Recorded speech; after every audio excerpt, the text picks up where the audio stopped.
नमस्कार दोस्तों, स्वागत है आपका अपने YouTube चैनल एकम मैजू टेक में। बहुत से दोस्तों की डिमांड थी कि मेडिकल वर्कआउट पर वीडियो लाई जाए।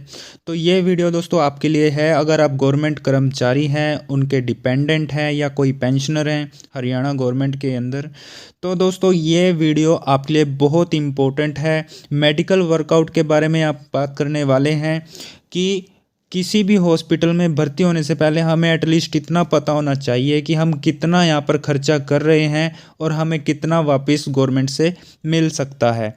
तो ये वीडियो दोस्तों आपको अच्छे से देखनी है। और दूसरी बात, जो इम्पोर्टेंट चीज़ मैं यहाँ पर कहना चाहता हूँ, कोई भी आपको कुछ भी बोले कि मेडिकल वर्कआउट ऐसे होगा, वो ऐसे होगा या वैसे होगा, तो आप सबसे पहले उससे पूछिए कि आपको प्रूफ चाहिए, प्रूफ दीजिए। कोई भी गवर्नमेंट की इंस्ट्रक्शन हो, कोई गाइडलाइन हो, उसके बारे में दोस्तों आपको पता होना चाहिए कि गवर्नमेंट ने ऐसी गाइडलाइन जो है जारी की हुई है, उसके बेस पे मेडिकल वर्कआउट किया जा रहा है। तो हम जो है आपके लिए लेके आए हैं with proof guidelines of medical workout of Haryana government. Haryana government जो भी जो है गाइडलाइन यूज़ करती है, उसके अकॉर्डिंग हम बात करेंगे।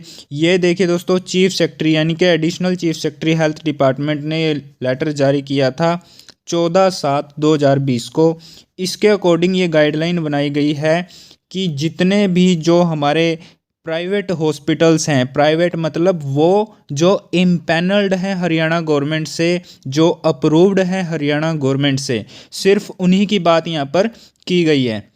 तो उनके लिए दोस्तों यहाँ पर जो है 1340 पैकेज रेट और इम्प्लांट्स रेट जो है बनाए गए थे, फिक्स किए गए थे। अब आप कहोगे पैकेज रेट क्या है, इम्प्लांट क्या है, तो सारी चीज़ें इस वीडियो में आपको देखने को मिलेगी, जानने को मिलेगी। तो बात करते हैं दोस्तों यहाँ पर गवर्नमेंट के इस लेटर की। तो इसमें जो है गवर्नमेंट ने ये लेटर जो है, इंस्ट्रक्शन जो है कैसे जारी की, सबसे पहले वो आपको यहाँ पर बताना चाहूँगा। गवर्नमेंट ने सभी जो गवर्नमेंट हॉस्पिटल्स के जो प्रोफेशनल्स हैं, बड़ी बड़ी कंपनीज़ हैं जो हॉस्पिटैलिटी को देखती हैं, हॉस्पिटल्स को देखती हैं, साथ ही साथ जो CGHS है और दिल्ली NCR में जितने बड़े हॉस्पिटल हैं, उनके जो प्रोफेशनल डॉक्टर हैं, उन सब को एक मीटिंग में जो है यहाँ पर बुलाया गया और उसके बाद ये गाइडलाइन जो है यहाँ पर बनाई गई थी।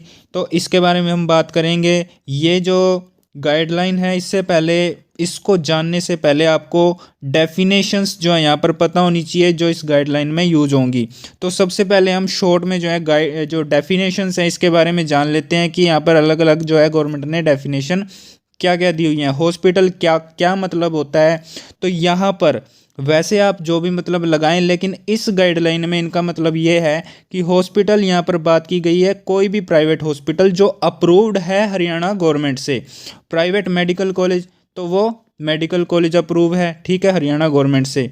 पैकेज रेट यहाँ पर क्या है? पैकेज रेट एक दोस्तों लमसम अमाउंट होता है किसी भी ट्रीटमेंट का कि इम्पेनल्ड प्राइवेट हॉस्पिटल हमसे उतना ही चार्ज करता है। इसको एग्जांपल से मैं समझाऊं तो ये है कि अगर आप मकान बनाना चाहते हैं दोस्तों, तो सबसे पहले ईंटें लेके आओगे, आप लेके आओगे, रेत लेके आओगे, सीमेंट लेके आओगे, मिस्त्री बुलाओगे, लेबर अलग से लाओगे, काफ़ी अलग अलग खर्चे आपको करने पड़ेंगे। लेकिन दूसरा ऑप्शन दोस्तों ये है कि आप एक ठेका दे दो, कि आप कॉन्ट्रैक्टर को बोल दो भाई मेरा बजट इतना है, मेरे को ये इस तरह का मकान जो है चाहिए, तो वो एक आपको एक एग्जैक्ट पैकेज बता देगा, इतने लाख रुपए आप मुझे दो, मैं आपको प्रॉपर जैसे आपकी जो जैसी आपकी रिक्वायरमेंट है उसके हिसाब से मैं आपको जो है मकान आपको तैयार करके दे दूंगा। तो यहाँ पर भी एक पैकेज रेट दोस्तों गवर्नमेंट ने अप्लाई किया कि एक लमसम अमाउंट बोल दिया। किसी ट्रीटमेंट में दोस्तों अगर 50-60 हज़ार रुपये लग रहे हैं, तो गवर्नमेंट ने फिक्स कर दिया कि 50,000 जो है हॉस्पिटल चार्ज करेगा, और उसको पूरा का पूरा कोई भी कर्मचारी ट्रीटमेंट करवाना चाहता है तो हॉस्पिटल में एंट्री से लेके हॉस्पिटल से डिस्चार्ज तक का पूरा उसमें खर्चा जो है पैकेज रेट में आ जाएगा। तो ये पैकेज रेट का मीनिंग है। इसको डिटेल में मैं अभी आगे आपको बताऊंगा, हालांकि अभी डेफिनेशन जो है शॉर्ट में आपको बताने की कोशिश कर रहा हूँ। डे केयर का मतलब क्या होता है? डे केयर होता है दोस्तों इंडोर स्टे जो 24 घंटे से कम हो, यानी कि 24 घंटे से पहले आपने हॉस्पिटल में कोई ट्रीटमेंट लिया है उसको डे केयर बोलेंगे, आपने डे केयर ट्रीटमेंट लिया है। अगर 24 घंटे से ज़्यादा हो जाता है तो उसको आप एडमिशन दिखाया जाएगा कि एडमिट हुए हो आप, ठीक है। नाभ, यहाँ पर नाभ का आपको ज़रूर पता होना चाहिए। कोई भी हॉस्पिटल जिसमें आप ट्रीटमेंट लेना चाहते हैं जो अप्रूव्ड है वो नाभ है। तो नाभ के भी दो टाइप होते हैं, एंट्री लेवल नाभ और दोस्तों फुल नाभ। एंट्री लेवल नाभ में आपको रेट कम लगेगा और फैसिलिटी भी कम मिलेगी। फुल नाभ में आपको रेट थोड़ा सा ज़्यादा लगेगा और फैसिलिटी थोड़ी ज़्यादा मिलेगी, ठीक है। नाभ फुल नाभ हो या फिर जेसीआई हो, इनका रेट एक ही है, इनको आप एक ही समझ सकते हैं। और एंट्री लेवल नाभ थोड़ा सा अलग है। इसके बाद कार्ड की बात करेंगे, कार्ड होल्डर की बात करेंगे। कार्ड होल्डर या कार्ड का मतलब यहाँ पर किसी आधार कार्ड, पैन कार्ड या फिर किसी वोटर कार्ड से नहीं है। आइडेंटिटी कार्ड है, जो गवर्नमेंट ऑफिस में आपका आईडी कार्ड होगा उस कार्ड की यहाँ पर बात की जा रही है। और जो आईडी कार्ड यानी गवर्नमेंट आईडी कार्ड जिसके पास होगा वही कार्ड होल्डर होगा, वही एम्प्लॉय हरियाणा सरकार का कर्मचारी होगा या पेंशनर होगा या उसका डिपेंडेंट होगा। तो बेनिफिशियरी जो अपना ट्रीटमेंट करवा रहा है, कवरेज जो उसको सारी जो कंडीशन और टर्मिनोलॉजी वो फॉलो कर रहा है, उसके बेस पे उसको एलिजिबिलिटी मिल रही है किसी भी स्कीम को हासिल करने की। इसके बाद हम दोस्तों जल्दी से बात कर लेते हैं कि पैकेज रेट के अंदर उन्होंने डेज जो है फिक्स किए हुए हैं 1 2 3 4 5 6 7 8 जितने भी उन्होंने फिक्स किए हैं वो आगे आपको बताया जाएगा, ठीक है। इसके बारे में आईसीयू जो है, आईसीयू का मतलब आईसीयू चार्ज से यहाँ पर मतलब है कि आईसीयू चार्ज के अंदर वेंटिलेटर का खर्चा, मॉनिटरिंग का खर्चा, नर्सिंग का खर्चा, गैस ड्रग्स का खर्चा यानी दवाइयों का खर्चा भी उसमें इंक्लूड होगा। ये आईसीयू का मतलब है। तो ये चीज़ें आपको मैंने बिल्कुल जल्दी से बता दी, आपको पता नहीं समझ आई कि नहीं आई, लेकिन गाइडलाइंस जो मेन इंपॉर्टेंट चीज़ है वो मैं आपको ढंग से बताऊंगा, सही तरह से आपके पल्ले पड़ जाएगी। किसी के आगे आपको जाने की ज़रूरत नहीं पड़ेगी कि हमें जो है वर्कआउट करना बता दो। मेडिकल वर्कआउट करने से पहले सबसे पहले दोस्तों आपको गाइडलाइंस का यहाँ पर पता होना चाहिए। गाइडलाइन के बिना आप वर्कआउट नहीं कर पाएंगे। तो गाइडलाइन को यहाँ पर समझने का प्रयास करते हैं। स्टेट गवर्नमेंट यहाँ पर बोलती है कि हमने प्राइवेट अप्रूव्ड हॉस्पिटल्स को दो टाइप में डिवाइड किया है।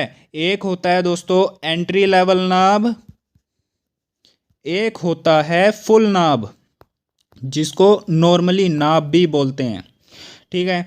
तो यहाँ पर बात यह है कि जो एंट्री लेवल नाभ है उसका थोड़ा सा कम खर्चा होता है और फैसिलिटी कम होती है, जैसा कि मैंने आपको बताया। नाभ या जेसीआई थोड़ा सा ज़्यादा खर्चा होता है लेकिन फैसिलिटी भी ज़्यादा मिलती है और ये लोग जो है गवर्नमेंट को ज़्यादा फॉलो करते हैं, गवर्नमेंट रूल्स को ज़्यादा फॉलो करते हैं, राइट। तो इसके बाद हम बात कर लेते हैं जो एंट्री लेवल नाभ है या फुल नाभ है दोस्तों, वो चार्ज किस प्रकार से करेगा किसी भी पेशेंट से जो कर्मचारी हैं। तो आपको यहाँ पर जानने की ज़रूरत है। ये जैसे कि मैंने आपको बताया एंट्री लेवल नाभ या फिर फुल नाभ, इनका अलग अलग कॉलम है दोस्तों। एंट्री लेवल है तो वो अलग चार्ज करेगा और जो फुल नाभ है वो अलग चार्ज करेगा। इनके रेट जो है वो अलग अलग हैं। एनेक्जर 1 और 2 में आपको ये देखना पड़ेगा। एनेक्जर 1 और 2 जो है एक पैकेज रेट गवर्नमेंट की तरफ से आया है, उसमें सारे रेट, हर एक ट्रीटमेंट के रेट जो है वहाँ पर लिखे गए हैं। एंट्री लेवल नाभ के अलग हैं, फुल नाभ के दोस्तों अलग हैं। वो भी मैं आपको बताऊंगा सही तरीके से कि वो रेट्स क्या क्या हैं।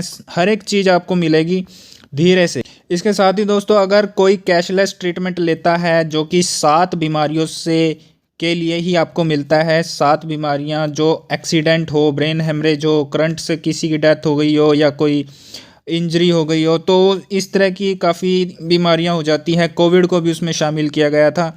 तो 7 बीमारियां हैं। अगर उनके लिए कैशलेस जो है ट्रीटमेंट लेना चाहता है तो उनको भी जो है एंट्री लेवल नाभ को वही चीज़ फॉलो करनी है और फुल नाभ को वही चीज़ फॉलो करनी है। वो आपको मैं अभी बताता हूँ। इसके साथ ही मैं आपको बताना चाहूँगा दोस्तों कि एनेक्जर 1 और 2 को यहाँ पर फॉलो किया जाना होता है रिवर्समेंट मोड के लिए। इसमें जो है 152 जो है पैकेज रेट जो है पहले दिए गए थे गवर्नमेंट की तरफ से, लेकिन अब जो 1340 पैकेज रेट या इम्प्लांट रेट जो है दिए हैं वो 152 भी इसके अंदर इंक्लूड है। मतलब ये वाले आपको देखने की जरूरत नहीं है, ओनली 1340 वाला पैकेज रेट को आपको देखना है। पैकेज रेट का मतलब यहाँ पर आपके सामने आ गया है। पैकेज रेट होता क्या है, तो एक लमसम अमाउंट होता है किसी भी पेशेंट के ट्रीटमेंट को लेकर, कोई भी प्रोसीजर उसमें किया जा रहा है, कोई भी ऑपरेशन है, कोई भी मेडिसिन्स हैं, कोई भी कुछ भी है, हर एक चीज़ उसके अंदर इंक्लूड होती है। एडमिशन फ़ीस हो, विजिट फ़ीस हो, कंसल्टेशन फ़ीस हो, पेशेंट की डाइट है, मॉनिटरिंग चार्जेस है, प्री ऑपरेटिव इन्वेस्टिगेशन चार्जेस है, मतलब कोई टेस्ट वगैरह करना हो पहले से, ठीक है, इन्वेस्टिगेशन चार्जेस है, उसके बाद बीच में कोई वो इन्वेस्टिगेशन करनी हो या टेस्ट करना हो, ऑपरेशन चार्जेस हो, एनेस्थीसिया चार्जेस हो, ऑपरेशन थिएटर के चार्ज हो अलग से, या प्रोसीजरल चार्ज हो, सिजेरियन की फ़ीस हो, एनेस्थीसिया की फ़ीस हो, या सर्जिकल डिस्पोजल की कोई चार्ज हो, या हॉस्पिटलाइजेशन का कोई खर्चा हो, कंज्यूमेबल्स का खर्चा हो, सर्जिकल चार्जेस हो, ओटी का कोई चार्ज हो, cost of medicine used in hospitalisation, यानी हॉस्पिटल में कोई मेडिसिन यूज़ हुई हो ड्यूरिंग ट्रीटमेंट, तो नर्सिंग केयर हो, ये सारे खर्चे दोस्तों आप देख सकते हैं क्या क्या यहाँ पर लिखा हुआ है। Cross matching, blood component transfusion, medicines, तो ये सारी चीज़ें आपको खर्चा करने की अलग से ज़रूरत नहीं है, पैकेज रेट में ही आपको ये सारा जो है मिलेगा, राइट।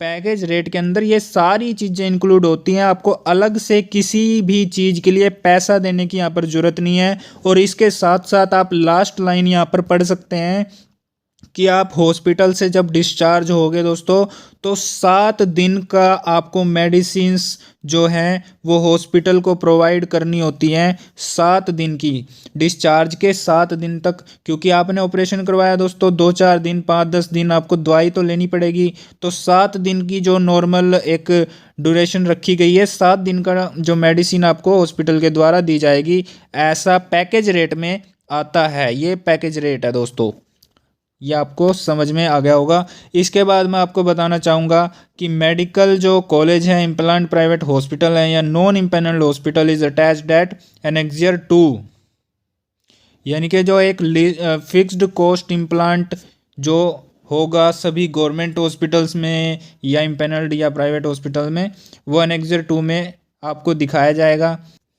तो यहाँ पर ये बात भी देखने वाली है दोस्तों कि कोई भी पैकेज या इम्प्लांट का कॉस्ट है, इम्प्लांट की यहाँ पर बात की गई है, कोई भी इम्प्लांट का कॉस्ट है। इम्प्लांट क्या होता है, अब आप कहोगे इम्प्लांट क्या होता है। इम्प्लांट मतलब कोई भी ऐसी सर्जिकल चीज़, यानी कि किसी की जैसे हड्डी टूट जाती है तो एक रोड लगा देते हैं ना दोस्तों हड्डी को जोड़ने के लिए, या किसी के हार्ट में कोई प्रॉब्लम हो तो उसमें स्टेंट लगा देते हैं, तो वो स्टेंट जो है एक मैकेनिकल डिवाइस है ताकि वो एक वाल्व का काम कर सके। उसी प्रकार ये जो रोड है जो हड्डी को जोड़ती है वो भी एक मैकेनिकल डिवाइस है ताकि वो हड्डी को जोड़ सके, हड्डी को एक फिक्स जो ओरिएंटेशन है वो मिल सके।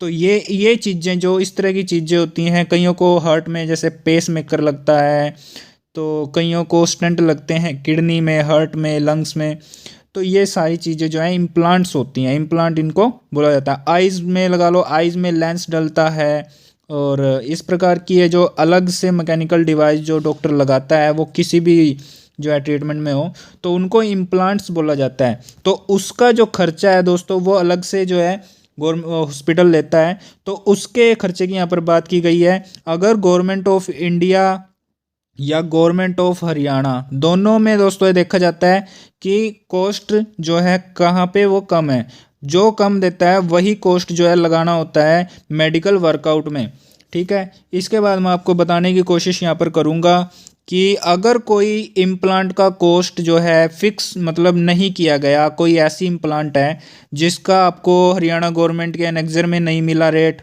या गवर्नमेंट ऑफ इंडिया में नहीं मिला, एम्स में नहीं मिला, तो आपको वो जो एक्चुअल कॉस्ट है दोस्तों वही आपको देना होता है, वही आपको मिलेगा, ठीक है। इसके बाद हम बात कर लेते हैं जो कोरोनरी स्टंट्स हैं, जैसे कि हार्ट में स्टंट लगते हैं दोस्तों, तो वो मैक्सिमम 3 स्टंट का ही खर्चा आपको मिल सकता है एक टाइम में, ठीक है। एक टाइम में मैक्सिमम 3 स्टंट का ही खर्चा जो है मिल सकता है। अगर 3 से ज़्यादा एक टाइम में स्टंट लगते हैं तो उससे ज़्यादा वाला जो स्टंट लगेगा उसका खर्चा यहाँ पर नहीं मिलेगा। इसके बाद जो भी आप स्टंट लगाते हैं या कोई भी इम्प्लांट हो, रोड हो या वाल्व हो, कुछ भी हो, अगर आप वो जो है वो पेशेंट जो है अपने मेडिकल बिल में वो देता है कि मैंने इम्प्लांट करवाया है, तो उसका स्टिकर या बैच नंबर जिस पे रेट लिखा हो दोस्तों वो भी आपका होना चाहिए। उसके बिना ये मुश्किल हो जाता है करना, ठीक है। इसके बाद बात करेंगे, तो यहाँ पर जो है गवर्नमेंट ने ये भी साफ कर दिया है कि हॉस्पिटल की जिम्मेदारी ये है कि वो कर्मचारी जो वहाँ पर इलाज करवाने आया है उसको ये बता दे कि आप जो बेनिफिशियरी यानी पेशेंट जो वहाँ पर गए हैं उनको ये बता दिया जाए कि आपका कितना हकदार हो, कितने फिक्स रेट है इम्प्लांट्स के या जो भी ट्रीटमेंट वो लेना चाह रहे हैं वो उनकी पे स्केल के अकॉर्डिंग जैसे कि आपको बताया जाएगा, तो वो उस हिसाब से वो एलिजिबल है या नहीं है या कितना रेट उनको मिल सकता है, ये हॉस्पिटल की जिम्मेदारी है। और ये जो पॉइंट है दोस्तों इसमें बताया जाएगा कि आप जैसे सेमी प्राइवेट वार्ड लेते हैं या प्राइवेट वार्ड किसी हॉस्पिटल में लेते हैं तो वो जो है ना वो आपके जो पे स्केल है उसके अकॉर्डिंग लिया जाएगा, वो भी हम डिस्कस करते हैं।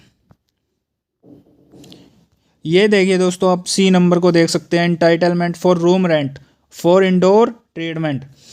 कोई भी आप इंडोर ट्रीटमेंट लेते हैं, इंडोर मतलब अगर आप एडमिट होते हैं हॉस्पिटल में, ठीक है, आप आज एडमिट हुए, कल डिस्चार्ज हुए या 10 दिन बाद डिस्चार्ज हुए, तो उसको इंडोर ट्रीटमेंट यहाँ पर बोला जाता है। इंडोर ट्रीटमेंट के अंदर रूम रेंट आपको कितना मिलेगा तो ये डिपेंड करेगा आपकी पे स्केल पर। जितनी भी आपकी दोस्तों बेसिक है, इसको आप ना माने, ये आप नॉर्मल बेसिक माने अपनी, जितनी भी आपकी बेसिक है उस हिसाब से आपको जो है रूम रेंट मिलेगा। दोस्तों अगर आपकी बेसिक 50,192 या इससे कम है, 50,192 से कम है तो आपको जर्नल वार्ड मिलेगा। अगर आप किसी एंट्री लेवल नाब में जाते हैं तो आपको 1560 आपको मिलेंगे उसके, और अगर आप किसी फुल नाब या जेसीआई में जाते हैं 1720 आपको मिलेंगे, ठीक है। इसके बाद अगर आपकी जो पे स्केल है आप 50,217 से लेके 64,532 तक की आपकी जो बेसिक सैलरी है वो है, तो आप सेमी प्राइवेट या ट्विन शेयरिंग रूम होते हैं। सेमी प्राइवेट मतलब जिस एक रूम में 2 बेड लगे होते हैं, और जर्नल वार्ड मतलब कई सारे जो बेड हैं वो एक वार्ड में लगे होते हैं, ठीक है। सेमी प्राइवेट हो गया 2 या 3 जो है ना बेड एक रूम में होते हैं, तो वो आप ये ले सकते हैं। यानी कि जेसीआई में करवाओगे तो 3125 मिल जाएंगे, और अगर फुल नाम में करवाओगे 3440 आपको पर डे के हिसाब से रूम रेंट मिलेगा। इसके बाद प्राइवेट रूम जो है तभी मिलेगा आपको जब आपकी जो बेसिक सैलरी है वो 64,580 से ज़्यादा होगी, 64,588 से ज़्यादा होगी, तो आपको प्राइवेट रूम, यानी सिर्फ एक रूम, उसमें एक बेड होता है रूम के अंदर, उसको प्राइवेट रूम बोलते हैं।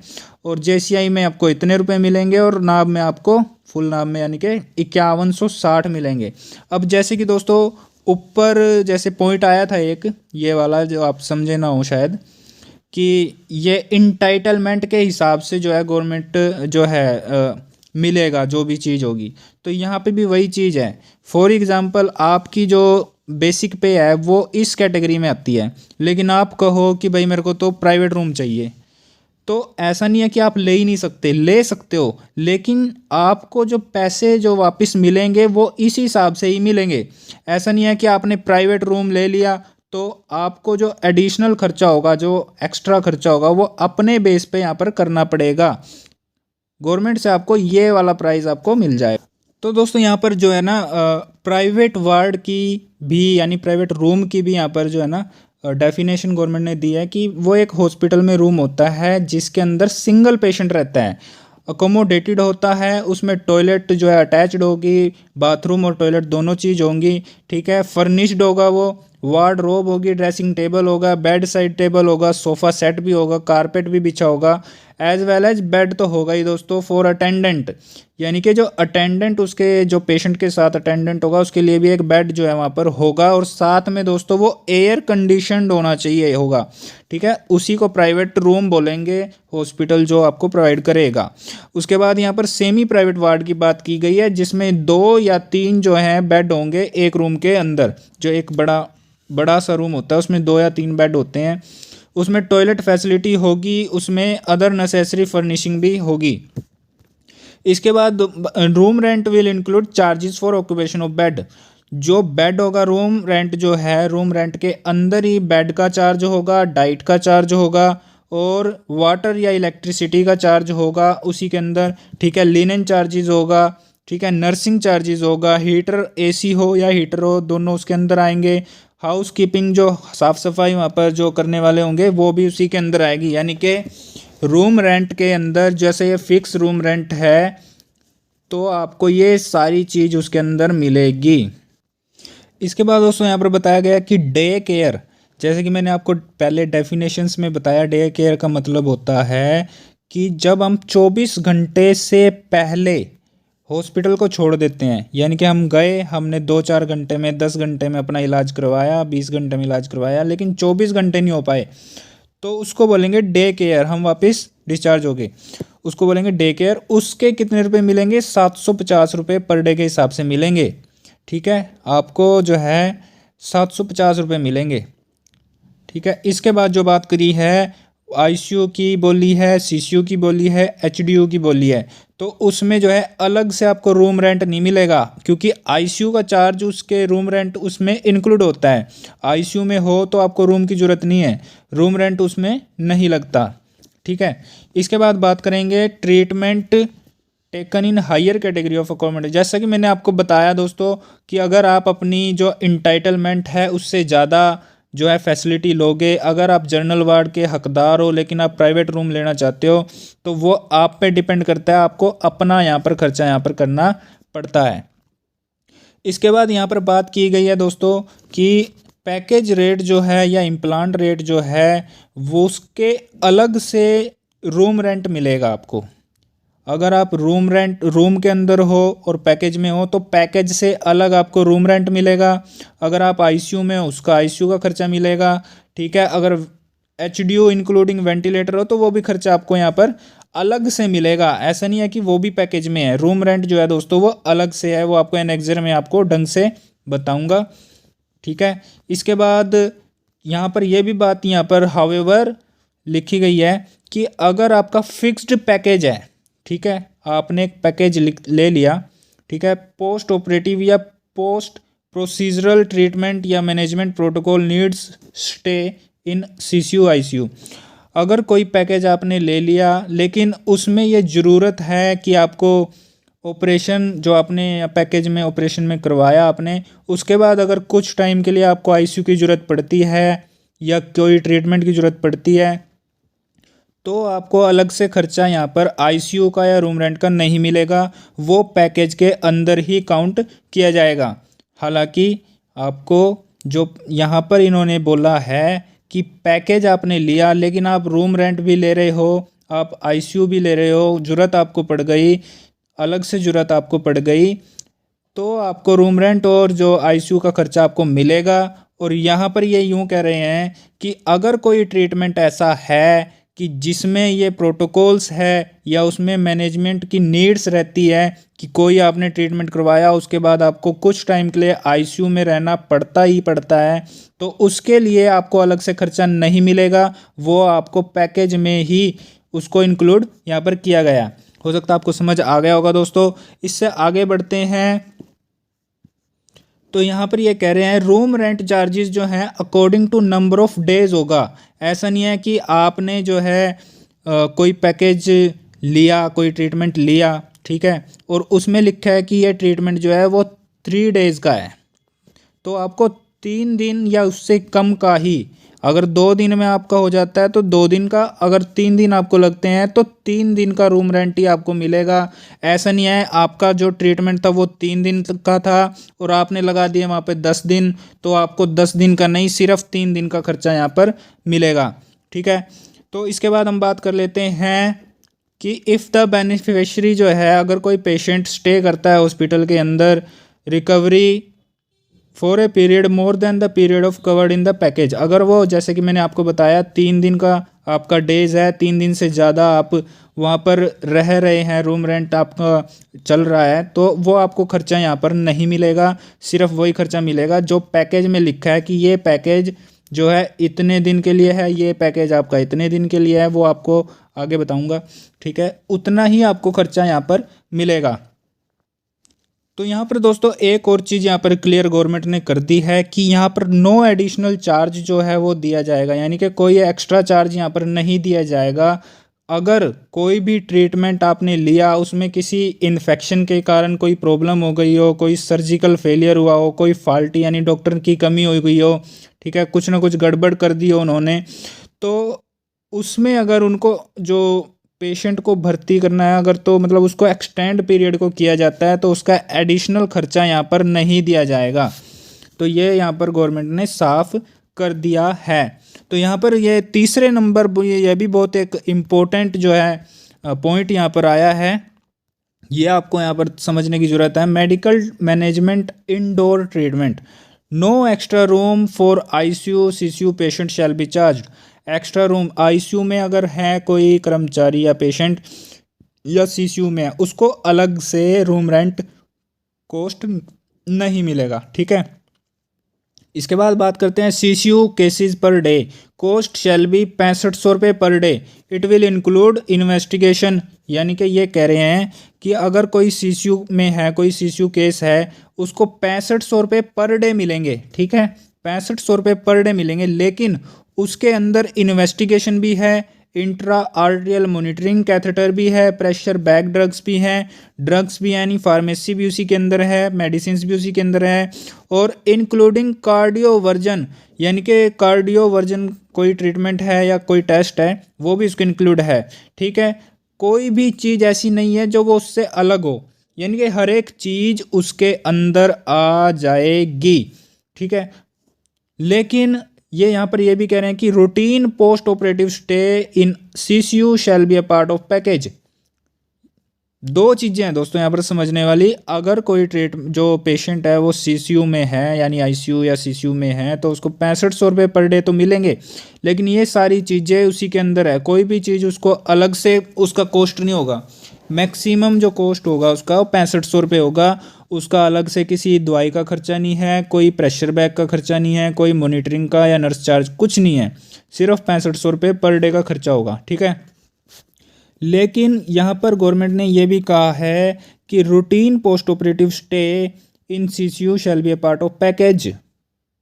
अगर कोई पैकेज ये कहता है कि कोई ट्रीटमेंट ये कहता है कि उसको एक रूटीन में, ये तो रूटीन है उस पैकेज का कि उसको पोस्ट ऑपरेटिव स्टे यानी ऑपरेशन के बाद का स्टे जो है कुछ टाइम के लिए वो सीसीयू में होना पड़ता है, तो वो पैकेज का ही एक पार्ट है, वो अलग से खर्चा उसका नहीं मिलता, वो पैकेज रेट ही उसमें मिलता है।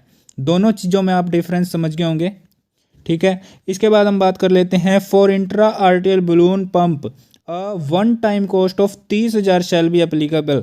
IABP इंट्रा आर्टियल बलून पंप, आर्टियल मतलब जो हमारे जो अंदर नसें वगैरह हैं उनके लिए एक बलून होता है दोस्तों, ताकि वो जो ब्लॉक हो गई हो उसको फुलाया जाए और उसको अपनी कंडीशन में लाया जाए। उसके लिए यहाँ पर दोस्तों वन टाइम कॉस्ट बता दिया है कि 30,000 आपको मिलेगा।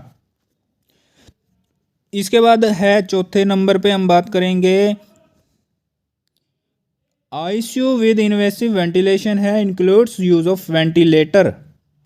आईसीयू विद इनवेसिव वेंटिलेटर अगर आपको मिलती है किसी प्राइवेट हॉस्पिटल में तो उसमें क्या क्या चीज़ होगी, वेंटिलेटर होगा, नर्सिंग होगी, डाइट होगी, प्रोसीजरल चार्जेस होगी सच एज इंट्राआर्टियल या नेकलाइन, कुछ भी अगर कैथराइजेशन करना हो, किसी भी तरह की चेस्ट ट्यूब हो, इन्फ्यूजन पंप हो दोस्तों, आईवी लाइन हो या ट्रैको स्टोमी हो, इंटूबेशन हो, चेंज ऑफ ट्यूब्स हो, ये सारी जो टर्मिनोलॉजी है दोस्तों वो डॉक्टर्स को पता है कि ये चीज़ें क्या क्या होती हैं। ठीक है, फिजियोथेरेपी हो, कोई ड्रग्स मेडिसिन यूज़ हो, कंज्यूमेबल कोई अदर चीज़ कुछ खाने पीने की हो। ठीक है, कोई भी लैब इन्वेस्टिगेशन हो, लैब में किसी भी तरह का टेस्ट हो, डायग्नोस्टिक हो, डाइटिशियन का कोई चार्ज हो, डॉक्टर का कोई चार्ज हो, या नेबुलाइजेशन हो, अल्फ़ा बेड या चार्जेस हो, बेड में जो गद्दे वगैरह होते हैं, हर एक चीज़ आपको जो है आईसीयू विद इन्वेसिव वेंटिलेशन के अंदर मिलेगी। इसका खर्चा मैं आपको नीचे बताता हूँ क्या क्या होते हैं ये चीज़ें। ठीक है, इसके बाद ये पॉइंट भी आप पढ़ लीजिए। HDU charges shall be same as room rent charges, however the routine post operative stay in HDU shall be a part of package as per para. ये जैसे कि मैंने आपको बताया, एचडीयू चार्जेस जो है वो सेम होगा रूम रेंट के चार्ज के। ठीक है, हालांकि जो पैकेज में अगर कोई चल रहा है तो उसको सिर्फ पैकेज रेट मिलेगा। ठीक है, इसके बाद हम बात कर लेते हैं फिक्स्ड कॉस्ट ऑफ आईसीयू। आपका अगर किसी आईसीयू में पेशेंट है तो उसको कितना खर्चा उसको मिलता है, या हॉस्पिटल को कितना खर्चा उसको पेशेंट को लगाना होता है जो कर्मचारी है। ठीक है, पहले नंबर पर हम बात कर लेते हैं आईसीयू विदाउट वेंटिलेशन। वेंटिलेशन मतलब जैसे ऑक्सीजन वगैरह देना या और चीज़ें। ठीक है, आईसीयू विदाउट वेंटिलेशन यानी उसमें ये चीज़ नहीं होगी लेकिन वो आईसीयू में होगा। तो अगर आप एंट्री लेवल नाभ में हैं तो आपको 3,000 रुपये चार्ज किए जाएंगे और 3,000 रुपये आपको मिल जाएंगे। फुल नाभ में 3,450 रुपये आपको चार्ज किए जाएंगे अप्रूव्ड हॉस्पिटल में, और इतने आपको मिल जाएंगे।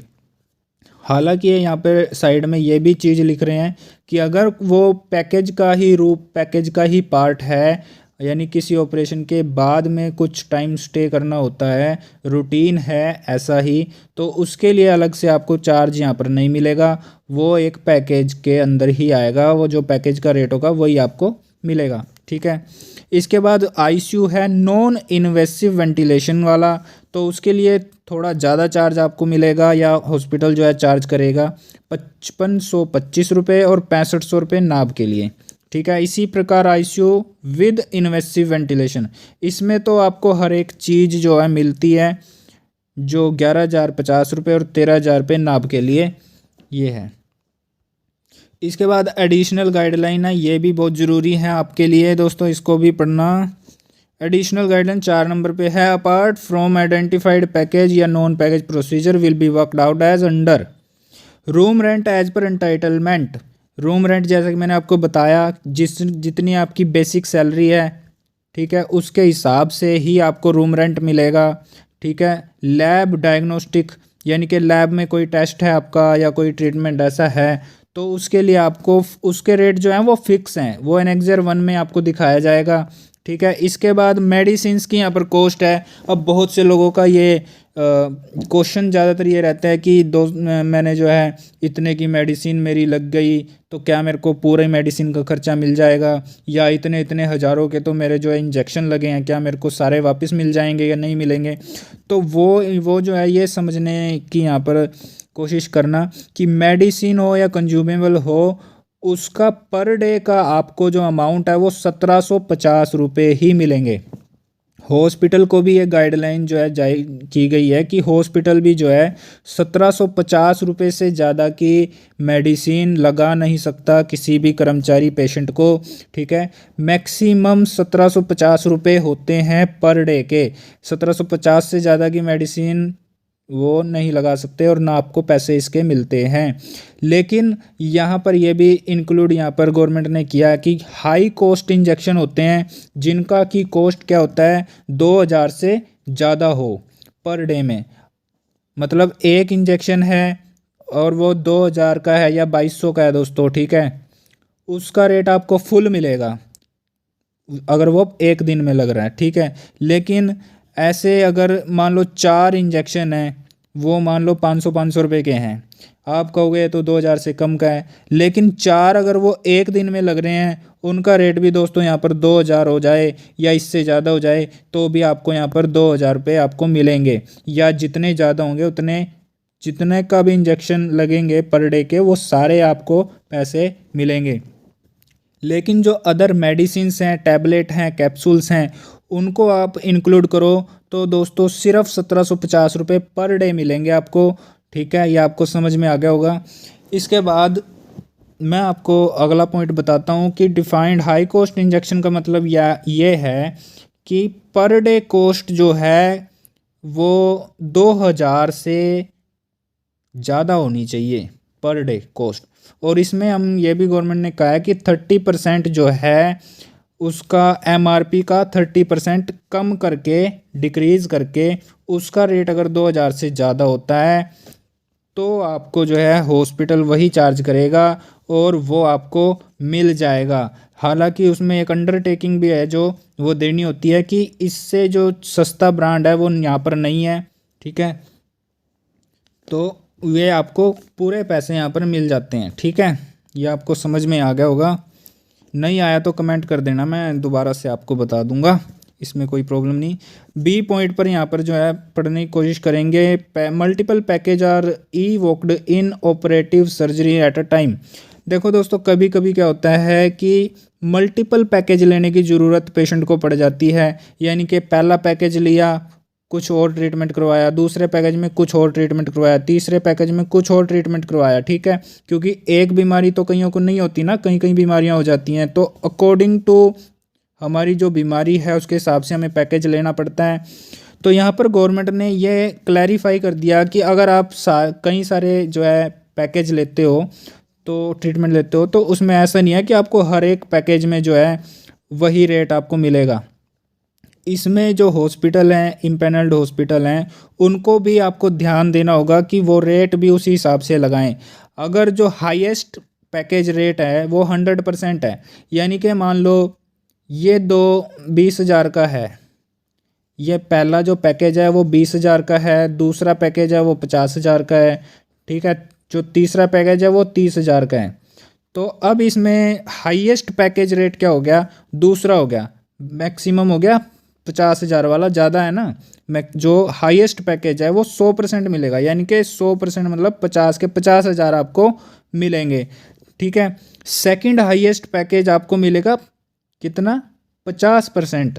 सेकंड हाईएस्ट इन तीनों में से कौन सा है, तीसरे नंबर वाला, 30,000 वाला, तो इसके मिलेंगे आपको 15,000। ठीक है, और जो तीसरा हाईएस्ट पैकेज होगा उसके मिलेंगे आपको 25%, यानी कि जो ये बचेगा आपका, इसके मिलेंगे आपको 25%। 25% कितने हो गए, 5,000 रुपये। ठीक है, तो ऐसे मिलेगा आपको। और ऐसे ही जो हॉस्पिटल है उसको भी ऐसे ही लगाएगा, इनको रेट को ऐसे ही लगाएगा वो। ठीक है ना, ऐसा नहीं है आपको तो कम मिल रहा है और हॉस्पिटल ने ज़्यादा लगा दिए, तो ये ऐसा भी नहीं है। हॉस्पिटल उतने ही लगाएगा जो अकॉर्डिंग टू गाइडलाइन बोलती है। ठीक है, लेकिन जो रूम रेंट है दोस्तों वो अलग से मिलेगा एक बार का मतलब पैकेज तो दोस्तों साइड बाय साइड चल रहे हैं, लेकिन जो रूम रेंट है वो तो सिंगल है ना, उसका तो वंस ही मिलेगा, वो एक ही बार मिलेगा।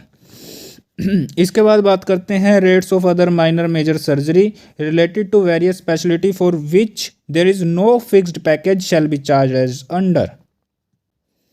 तो रेट जो है यहाँ पर माइनर मेजर सर्जरी के अलग से भी दिए गए हैं स्पेशलिटी के अकॉर्डिंग, इसमें नो फिक्स्ड पैकेज है, फिक्स्ड पैकेज नहीं है। तो ये जो है ना, ये आप पढ़ सकते हो अकॉर्डिंग टू, अगर इस तरह का कोई ट्रीटमेंट लेता है, कोई सर्जरी लेता है, तो उसके रेट ये आपको मिलेंगे।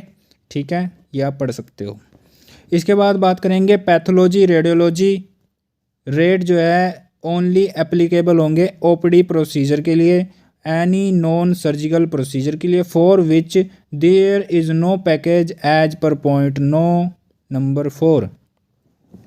जो पैथोलॉजी है, पैथोलॉजी मतलब जो टेस्टिंग है, जो लैब में टेस्टिंग होती है, जैसे कि आयरन, कैल्शियम, मैग्नीशियम, HB वगैरह, ये टेस्ट जैसे हम ब्लड के करवाते हैं, या बहुत सारे टेस्ट हैं, एक टेस्ट नहीं है। और रेडियोलॉजी मतलब जैसे CT स्कैन, MRI या एक्सरे, इस तरह के जो रेडियोलॉजी में आते हैं। तो ये सारे टेस्ट जो हैं वो आपको, वो प्रोसीजर जो है वो पैकेज में नहीं आएगा। पैकेज है अगर आपका, तो पैकेज में तो आपको वो ये सारी जो टेस्टिंग है वो पैकेज के अंदर ही रहेगी। लेकिन अगर आपका पैकेज नहीं है तब आपको इसके अकॉर्डिंग आपको जो पैसे हैं वो मिलेंगे, जो रेट है वो लगेगा।